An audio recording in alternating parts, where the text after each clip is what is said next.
lo que les decía es que lo que ustedes tienen en el AU24 que les subí la otra vez son algunas clases grabadas para suplantar la falta de clases que tuvimos. Este año, los miércoles del primer cuatrimestre vienen medios complicados, tanto por los feriados y ¿cómo se llama? Las mesas de finales. Por lo tanto, yo, aunque les avisé a todos por correo, ¿no? A través de un mensaje general, qué clases habían sido subidas, les recuerdo que ahora que están todos, que tienen que mirar esas clases para poder estar al día con el tema que vamos a arrancar hoy, que es el modelo ISLM. ¿Bien? Corresponde al capítulo 7 del libro que estamos siguiendo, pero para eso es necesario que vean todos los temas anteriores, de las clases que les subí. Lo que vamos a hacer hoy es primero ver si tienen alguna pregunta sobre lo que vimos, y luego va a arrancar Emiliano Castro, que ya se los había presentado, que es el adscripto, uno de los adscriptos que tenemos en estas comisiones, y él va a hacer una introducción al modelo ISLM.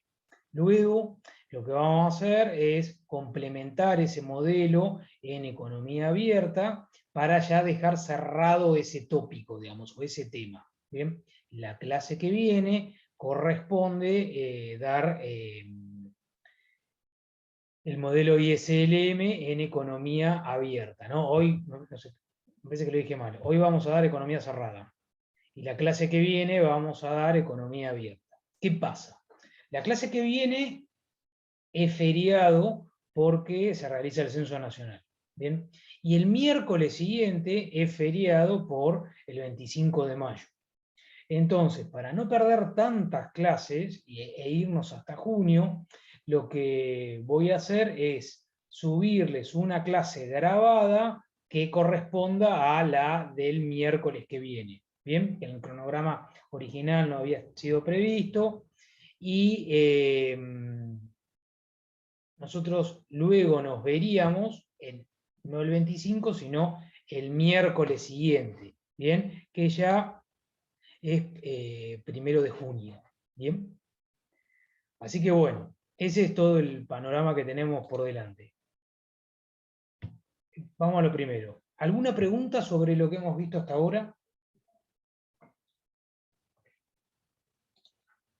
Bien, está todo claro, lo pudieron ver, sí, no.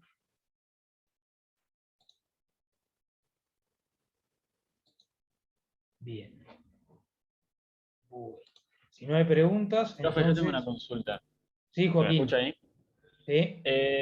No, quería consultar. En el modelo clásico, ¿el supuesto es que los salarios nominales son flexibles y los reales fijos o al revés? Eso es lo que no sé. Creo que lo tenía claro para el parecer pasado, pero después creo que leyendo un capítulo del libro, no sé si se me confundió y se puso al revés o no sé. Pero para confirmarlo, básicamente. Mira, en general hay varias modificaciones, ¿no? Pero en el modelo clásico todas las variables nominales son flexibles. ¿Bien? Eso es Ok, ok. lo fundamental. No hay ninguna rigidez. Ese es el modelo clásico puro. ¿Bien? Después hay algunas modificaciones. Eh, Ok, ok. para explicar el desempleo, ¿no? Por lo que vimos al principio, ahí lo que dicen es que hay alguna rigidez nominal, real, ¿no? La existencia de una rigidez real que puede hacer que, por ejemplo, el salario de equilibrio esté por encima, el salario efectivo esté por encima del de equilibrio, lleva a desempleo. ¿Bien? Eso es en el caso clásico. ¿Bien? Bueno, después Sí, los sí, sí. keynesianos lo que dicen es, en realidad, una variante, ¿no? Hay un montón de variantes, pero una variante, la que vimos nosotros, es que los salarios nominales son fijos, ¿bien? O son rígidos a la baja, fundamentalmente. ¿Estamos? Sí, listo. Eso, gracias. Eso era nomás. Gracias. Muy bien. Bueno, ¿alguien más? ¿Alguna consulta? No, profe, en total una pregunta. Los capítulos entonces son el 14, el 15, el 5 y el 6, ¿no? Los de las clases anteriores. Sí, Digo, las exacto, grabadas. Buenísimo. exactamente. Bueno, Emiliano, vamos a arrancar entonces. Eh, a ver, para si podés compartir. Vos Buenas estás tardes. Sí, ahí puedo compartir. ¿Arranco? Sí, adelante. Genial. Bueno, como ya le dijo Rodrigo, soy adscripto de la cátedra en la comisión de Rodrigo. Y bueno, el objetivo de esta clase es poder ayudarlos a empezar a entender el modelo ISLM, que corresponde al capítulo 7 de Sachs y Larraín, del libro que están usando para Macroeconomía 1. Y como sabrán, los capítulos, bueno, primero, ¿ven la filmina? Capaz no se ve y Sí, si se alguien me ve. confirma, genial, Sí, se ve. gracias. Como sabrán, el capítulo anterior, el capítulo 6, correspondía a oferta y demanda agregada. La idea de este modelo es poder entrar de lleno en la determinación de la demanda agregada, que nos va a permitir luego poder, junto a la oferta agregada, determinar el producto. ¿Bien? Esto igual va a ser reiterativo y vamos a ver que lo vamos a ir viendo a lo largo de la clase, el objetivo del modelo ISLM. Bien, ahí dejo mi correo electrónico por si tienen alguna pregunta respecto a lo que voy a exponer hoy. En primer lugar, bueno, vamos a introducir y vamos a repasar lo que estuvimos viendo. Ahí eso que preguntaron, lo del caso clásico y el caso keynesiano, porque es importante ya que determina la forma de la oferta agregada. En segundo lugar, vamos a hablar de lo que también se ve en el libro, de cómo llegar analíticamente a la demanda agregada y el concepto de multiplicador keynesiano. Luego vamos a ver qué implican estas curvas ISLM, qué significan estos nombres llamativos, ¿no? ISLM, qué significan en el modelo y a qué mercados hace referencia, en particularmente este modelo, estas curvas de este modelo. Y por último, bueno, una derivación gráfica de la demanda agregada a partir del modelo ISLM que también se ve en el libro. Algo también para comentar es que bueno, todo lo que se ve en el modelo ISLM nos va a permitir también ver las implicancias de ciertas políticas económicas, en particular políticas monetarias, o sea, la política monetaria y la política fiscal del gobierno, los efectos en la demanda agregada, por eso es de este modelo y en particular en macroeconomía, ¿no?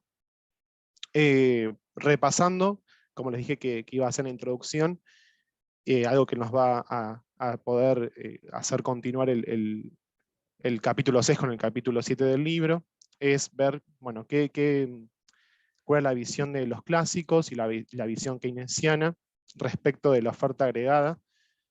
En particular, todo tiene que ver con los supuestos que se hacen, ¿no? Y alguien que mencionó, ahí hizo una pregunta hoy sobre los salarios nominales, ¿bien?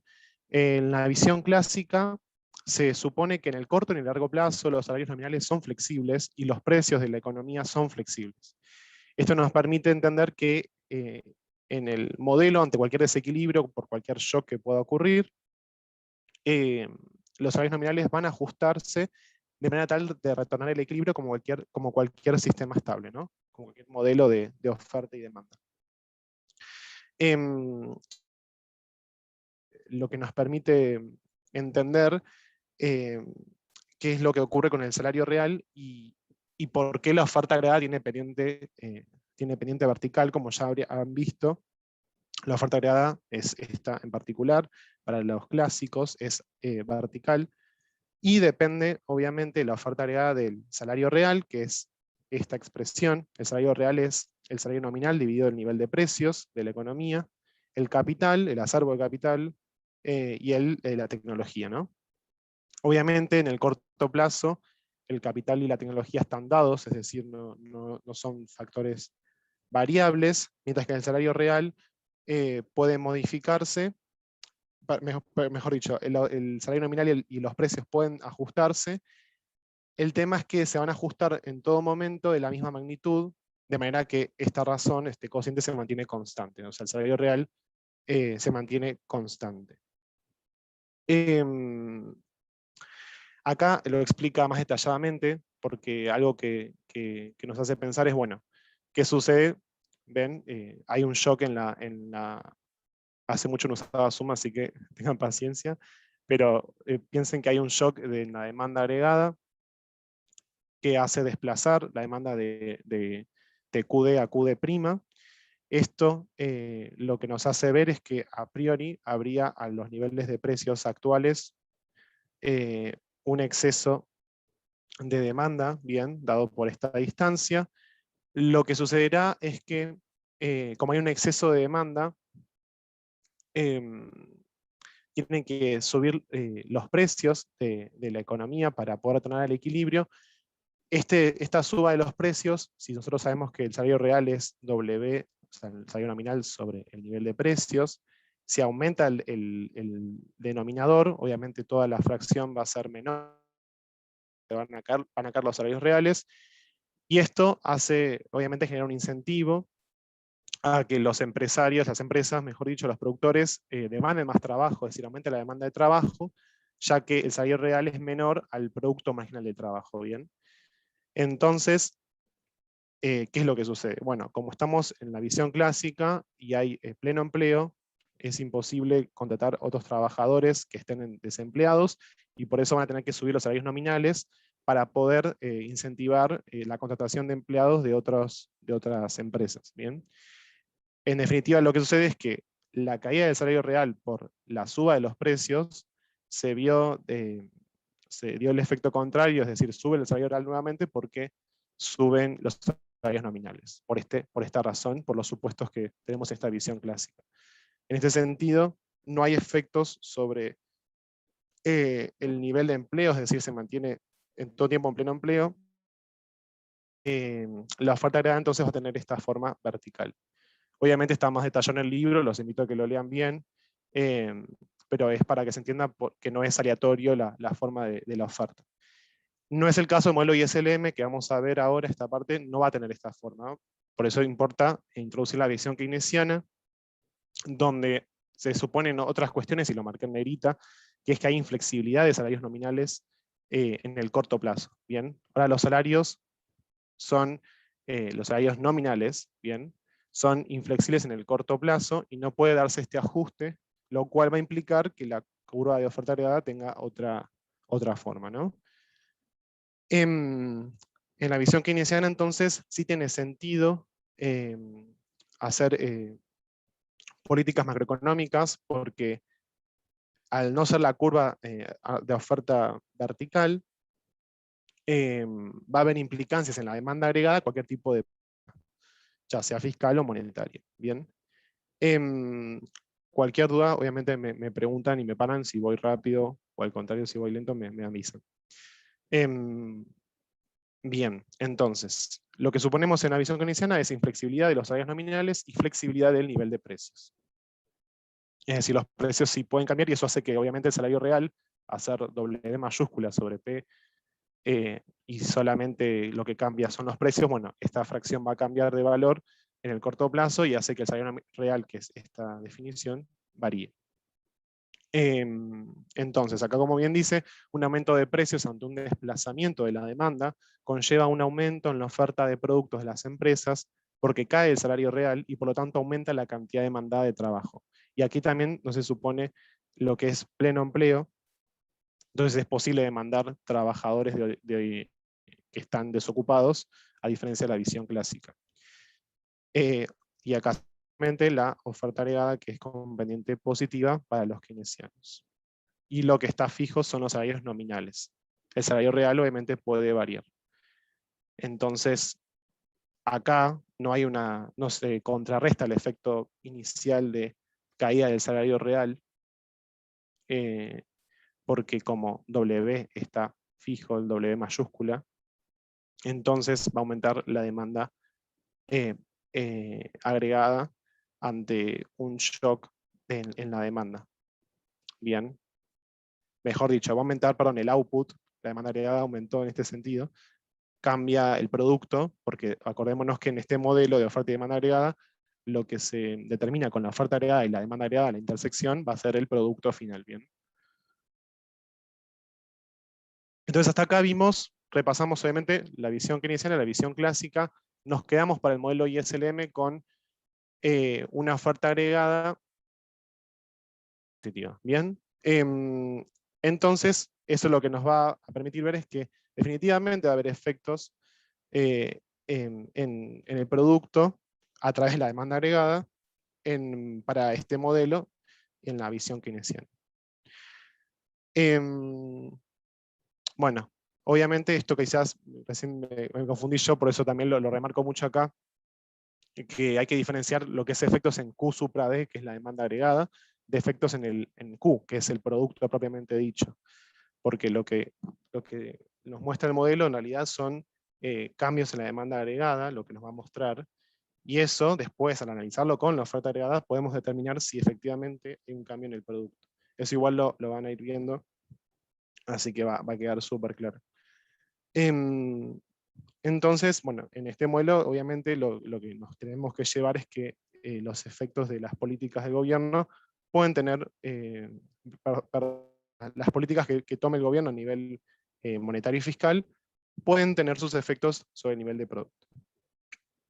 Esto igual lo vamos a retomar después, para que se sepa a qué se refiere ISLM y a qué hace referencia. Bueno, el modelo ISLM va a hacer referencia a 3 mercados en particular: el mercado de bienes, el mercado de dinero y el mercado de bonos. Bien, el mercado de bienes, de allí se va a poder derivar la curva IS. IS se llama así, no de manera aleatoria, sino que es por justamente, como en el mercado de bienes habrá equilibrio cuando la inversión se iguala al ahorro, y hace referencia a investment, que es inversión en inglés, y ese saving, que es ahorro, ¿no? Obviamente el ahorro agregado y la inversión agregada a nivel macro. Entonces, cuando se cumple esta igualdad de inversión igual a ahorro, ahorro igual a inversión, habrá equilibrio en el mercado de bienes, y serán todos los puntos de esa curva, tranqui, que ahora lo vamos a ver. El mercado de dinero hace referencia, del mercado de dinero se va a poder derivar la curva LM. Bien, la curva LM hace referencia a L de liquidity preference, que es preferencia por la liquidez, es decir, tiene que ver con la demanda de dinero del público en economía, y M hace referencia a oferta de dinero, money supply, ¿bien?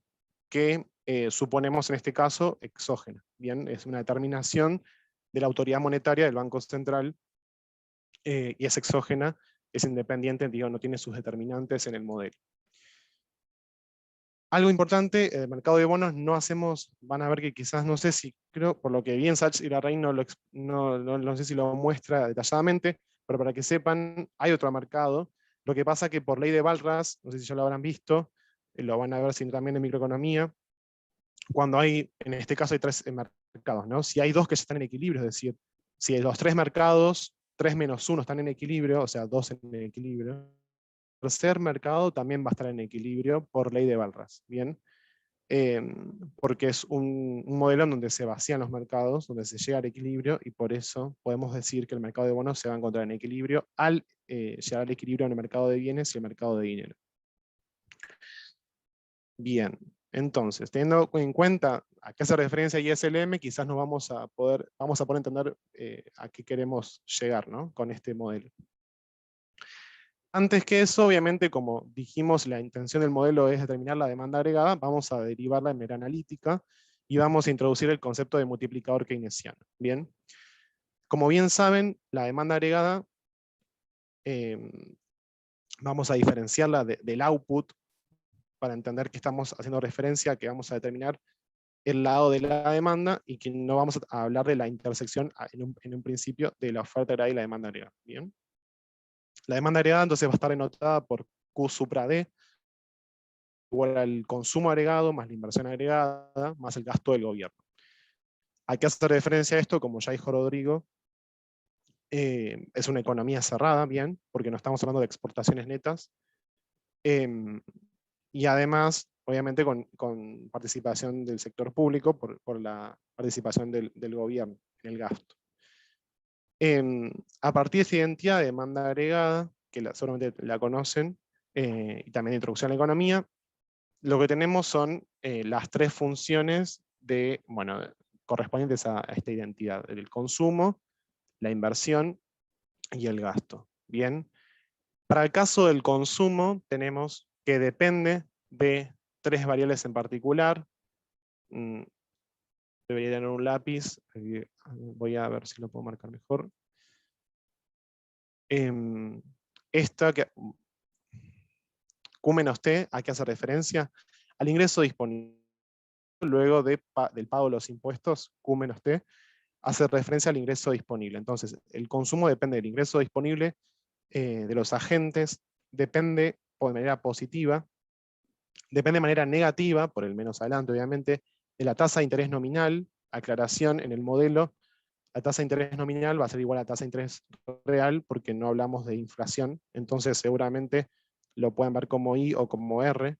Bien. Y depende de manera positiva del ingreso disponible futuro esperado. Bien. El consumo va a depender de esas tres variables en particular. Los coeficientes que acompañen a cada una de estas tres variables, C, A y C supra F, son positivos. Bien, y en particular lo que es importante ver es, que nos va a también permitir entender el multiplicador keynesiano, es la C minúscula, que no es la C mayúscula. La C minúscula es la propensión marginal a consumir. Bien. Entender su significado ahora lo vamos a ver después. Entonces, obviamente, importante también aclarar, depende negativamente el consumo de la tasa de interés, porque la tasa de interés es una variable que nos permite trasladar consumo presente a consumo futuro, básicamente porque si aumenta la tasa de interés, hoy conviene, en vez de destinar tu ingreso a consumir bienes, a invertir en activos financieros, para luego en un futuro tener mayor ingreso y ahí poder consumir. Entonces, el mayor tasa de interés hoy es menor consumo hoy y mayor consumo en el futuro. Bien. Cualquier duda me preguntan. Para levantar la mano. Emiliano, Sí, perdón, ¿podrás repetir eso último que dijiste de la tasa de interés? sí. Que el consumo depende de manera negativa, el consumo agregado de la tasa de interés, porque vos, en vez de consumir hoy bienes y servicios ante mayor, lo que te va a convenir es depositar ese ingreso en activos financieros, o colocar esos fondos en activos financieros y obtener más dinero en el futuro. Lo que haces en definitiva es trasladar consumo presente a consumo futuro. Bien. Perfecto, Y gracias. la inversión también depende negativamente de la tasa de interés. Acá está denotado por el efecto parcial, que es menos B. Depende negativamente porque la tasa de interés forma parte del costo del capital. Recordemos que es la tasa de interés más la depreciación del capital, que está dada por delta, si no me equivoco es esta variable griega. Este es el costo del capital, entonces obviamente invertir tiene su costo en cuanto a la tasa de interés y la depreciación del capital. Si aumenta la tasa de interés va a haber más desincentivos en este modelo a invertir. Bien. Por último, el gasto es exógeno, ¿bien? Exógena por la autoridad monetaria y es una variable de interés en el sentido de que podemos jugar en cuanto a política monetaria, perdón, en cuanto a política fiscal. Un aumento del gasto del gobierno sería una política fiscal donde aumenta el gasto y eso va a tener su implicancia a nivel de la demanda agregada. Bien. Obviamente depende de manera positiva. En una relación positiva entre la demanda agregada y el gasto. Recordar, no confundir demanda agregada de output. Bien, lo que estamos hablando ahora es que el gasto, la demanda agregada depende positivamente del gasto. Como les dije, propensión marginal a consumir es importante, es un concepto importante, es un valor que se encuentra entre 0 y 1, y es tan simple como, bueno, si es 0,5, entonces lo que implica es que aumenta, como es el coeficiente que acompaña el ingreso disponible, lo que tenemos es que si aumenta monetaria, entonces el consumo va a aumentar en C unidades, ¿no? En este caso, si es 0,5, va a aumentar un 50% de lo que aumentó el ingreso disponible. Como acá dice, por ejemplo, un valor plausible de C en una economía podría ser 0,6. En tal caso, cada vez que el ingreso disponible aumenta en una unidad monetaria, el consumo se incrementa en 0,6 o 60 centavos. C supra F representa lo mismo, pero para el caso del ingreso disponible futuro esperado. Esto es importante porque siempre que aumente el ingreso disponible, entonces va a tener su implicancia en la demanda agregada a través del aumento en el consumo, ¿bien? Siempre que obviamente no sea cero la propensión marginal a consumir. Lo vamos a retomar en un ratito. Volviendo a la ecuación, a la identidad de demanda agregada, consumo más inversión más gasto, lo que reemplazar 2, 3 y 4 en la ecuación, vamos a reemplazar estas tres ecuaciones en la primera. Reemplazando 2, 3 y 4 en 1, llegamos a esta expresión. Bien. Si distribuimos C en este primer término, nos queda esta segunda ecuación, la ecuación 6. Como vamos a estar en el equilibrio, vamos a afirmar entonces que Q supra D va a ser Q, y entonces podemos despejar, o sea, podemos, perdón, pasar este término hacia la izquierda, es decir, restar de ambos lados de la ecuación, y llegamos a esta expresión. Y acá lo que hicimos fue hacer factor común de la tasa de interés. Bien, nos quedó menos A. Acá sería un más, ahí me confundí. Sería menos A más B por I. Bien. Después lo corrijo si se los tengo que pasar. Pero bueno, fíjense ahí que me confundí, es un más, no es un menos. Entonces podemos hacer factor común Q, y nos queda de este lado Q supra D por 1 menos C. Esto quizás ya lo habrán hecho en la introducción a la economía. Bien, entonces llegamos a esta expresión. Si hay alguna duda, algún paso, me avisan ahora. Lo que podemos hacer obviamente es pasar dividiendo 1 menos C para el otro lado, y nos va a quedar una función despejada de la demanda agregada, que es esta que está acá, y que es la ecuación 7.4 de Sachs y Larraín, que es importante para, bueno, obviamente, interpretar la demanda agregada y sus componentes, sus determinantes. ¿Alguna duda hasta acá de los pasos? Ya no. ¿Por qué no le Sí, marcás ahí en la presentación, en la 8 y la 9, el más dentro del paréntesis? Así ya exacto. queda ordenado acá Gracias. y listo. Total, después subimos el video. Perfecto. Muy bien. Acuérdense ahí que es A más B por I, no es A, porque está, si ustedes distribuyen esto, les quedaría así, con el menos, me quedaría menos A más B, y en realidad vieron que acá era menos A menos B. Por eso ahí es un más, porque menos por más. Bien. Entonces, acuérdense, bueno, que ahí es un más. Pasamos a la siguiente. Lo que hago ahora, lo que puedo hacer de esta última ecuación es poder hacer factor común 1 sobre 1 menos C. Bien. Porque cada término está multiplicado por 1 sobre 1 menos C. Entonces puedo hacer factor común. Bien. Bueno, acá está de nuevo. Acá es un más. Me llevé todo el error. Bien. Lo que puedo hacer es factor común 1 sobre 1 menos C.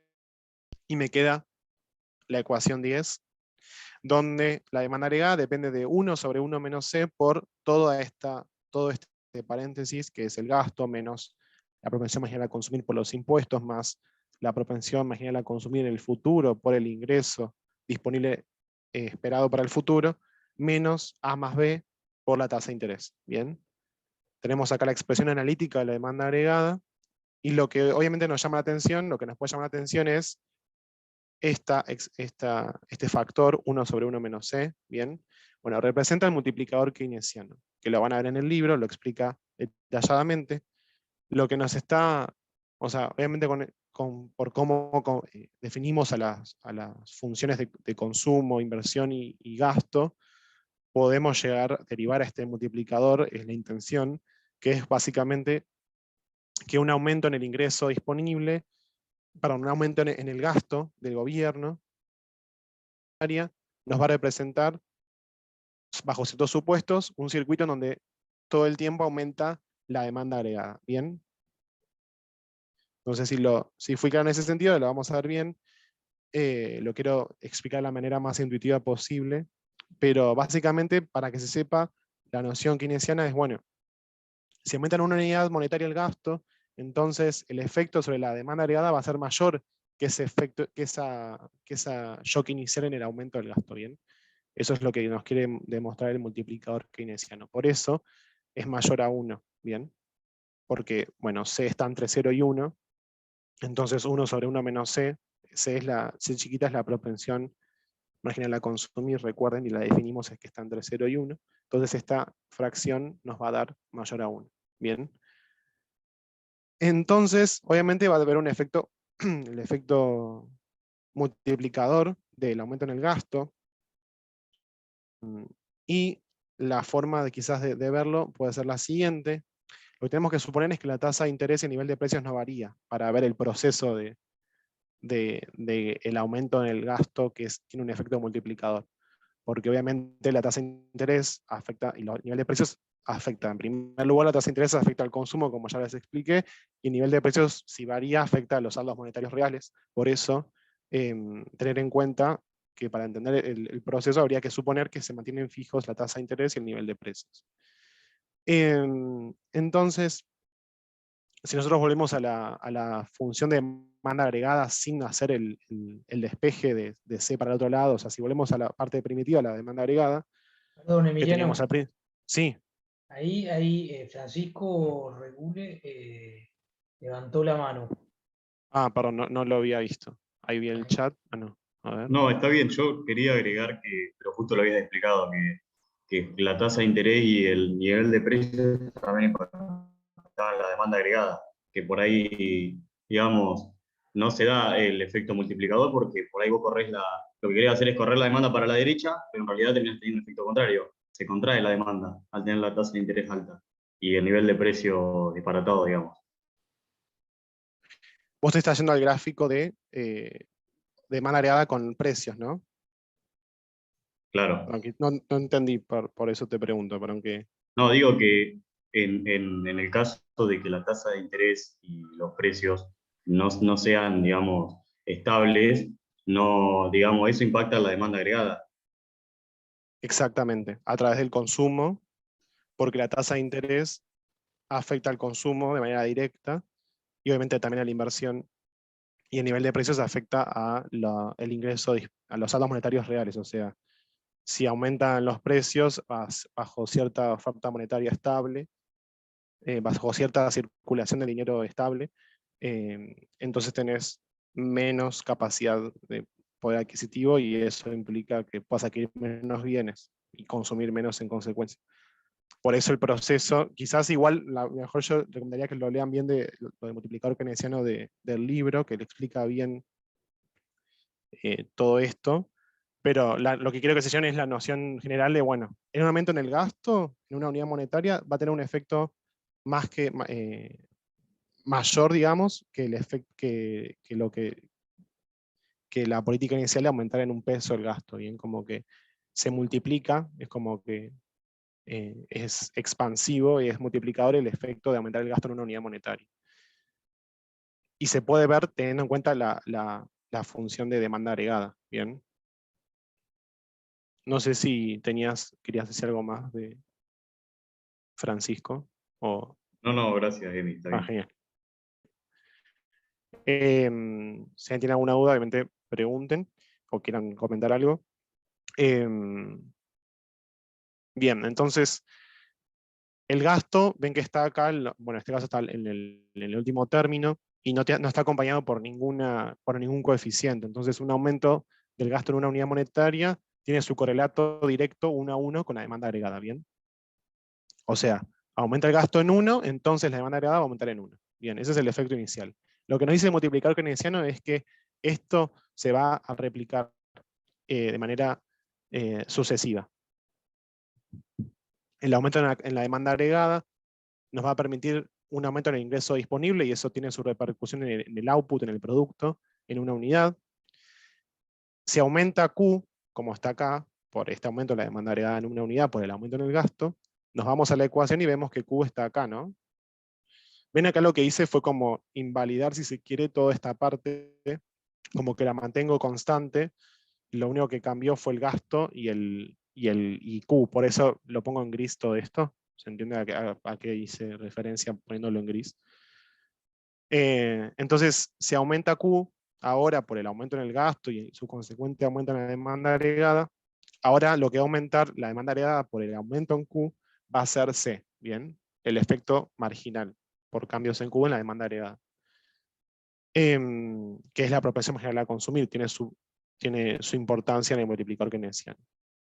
Y eso lo tengo acá, que como el consumo aumenta en C, entonces la demanda agregada, perdón, va a aumentar en C por el aumento en el consumo, ¿bien?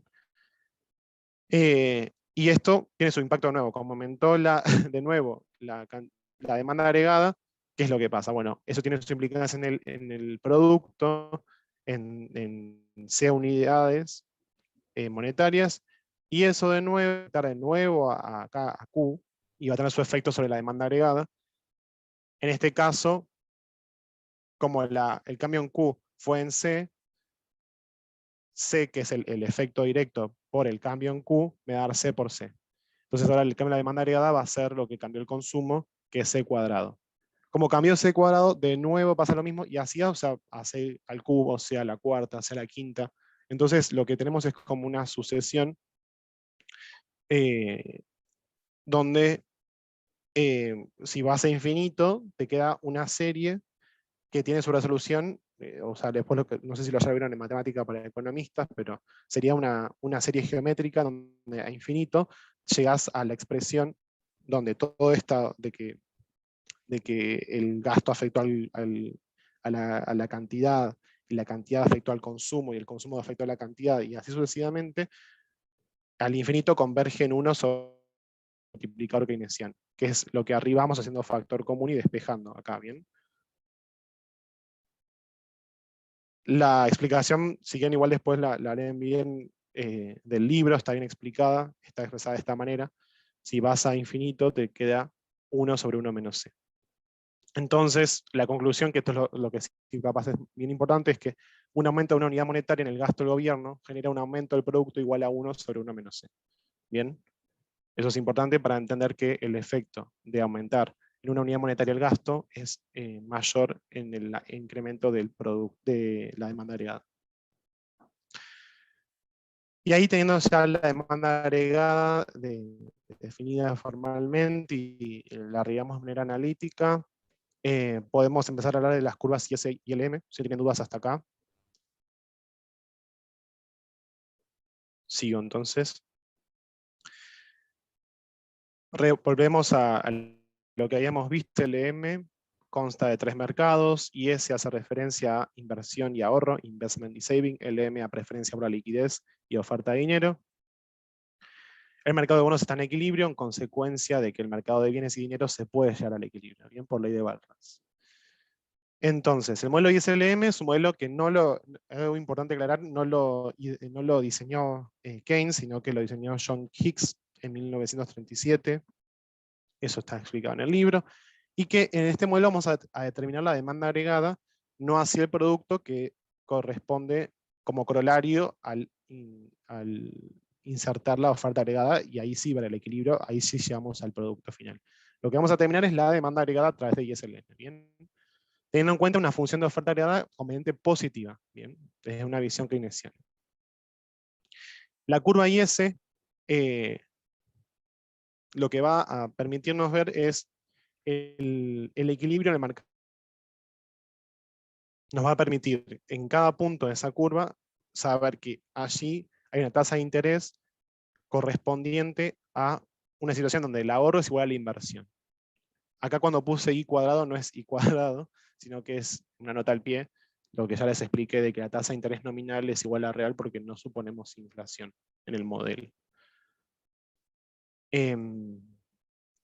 Entonces, podemos, con la curva IS, ver un equilibrio en el mercado de bienes, y como ya explicamos, tasa de interés deprime la demanda agregada por el consumo y la inversión y por cómo habíamos definido las funciones de consumo e inversión. ¿Bien?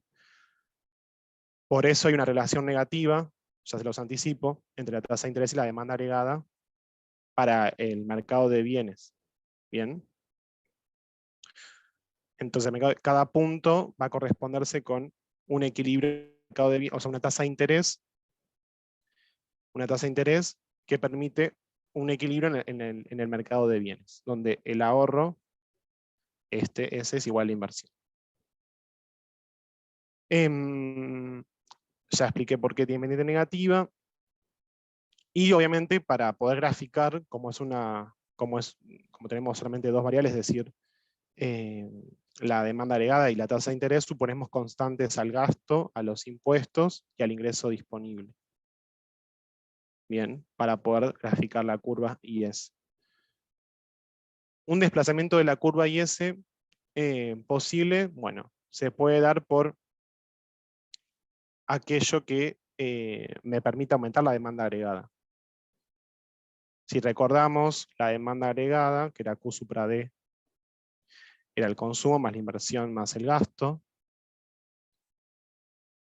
Entonces, si el dependía del ingreso disponible, de manera positiva, un aumento del ingreso disponible esperado para el futuro me va a aumentar el consumo y entonces me va a aumentar la demanda agregada. Y eso me va a permitir desplazarse a la derecha la demanda agregada. Recordemos que acá estaríamos suponiendo que son constantes estas variables, o sea, la GT y ingreso disponible son constantes y un cambio en ellas implicaría un desplazamiento de la curva, no un movimiento sobre la curva, que sería en el caso en que cambie la tasa de interés. Entonces, lo mismo, un aumento del gasto, como depende de manera positiva, la demanda agregada depende de manera positiva del gasto, un aumento del gasto del gobierno me va a hacer desplazar hacia la derecha la curva IS. Un aumento de los impuestos, de la recaudación del Estado por impuestos, implicaría una contracción de la curva IS, un desplazamiento hacia la izquierda y hacia abajo, por justamente una caída en la demanda agregada. Y luego tenemos la curva LM, que nos va a mostrar las combinaciones de demanda agregada y de tasas de interés coherentes con el equilibrio de mercado monetario. Bien. Recordemos que en el mercado monetario lo que entra en juego es, ahora solamente Rodrigo se los explique bien esto, y lo van a ver en el libro y lo van a seguir viendo en las clases, la tasa de interés, relación a tasa de interés, creo que en el capítulo 5 lo vieron, si no me equivoco, en la tasa, perdón, relación a los saldos monetarios reales, que es M sobre P, y la tasa de interés, ¿bien? Es importante siempre ver la oferta monetaria dividida el nivel de precios para entender la capacidad de poder adquisitivo, es decir, los saldos monetarios reales, lo que efectivamente se puede comprar en esta economía, dada una oferta monetaria que es exógena y que puede variar de manera arbitraria por la autoridad monetaria, o sea, por parte del puede decidir cambiar esta oferta monetaria. Entonces, la demanda de dinero va a tener esta pendiente negativa y para cierto nivel de precios y para cierta oferta monetaria tendremos una curva vertical de oferta de saldos monetarios reales. Y la demanda de saldos monetarios reales va a depender negativamente de la tasa de interés, obviamente. Bien. ¿Por qué? Porque, como dijimos al principio, mayor tasa de interés implicaría, obviamente, dejar de mandar dinero y liquidez, digamos, y poder depositarlo en activos financieros. Teníamos, esta sería la forma funcional de la curva LM y surge de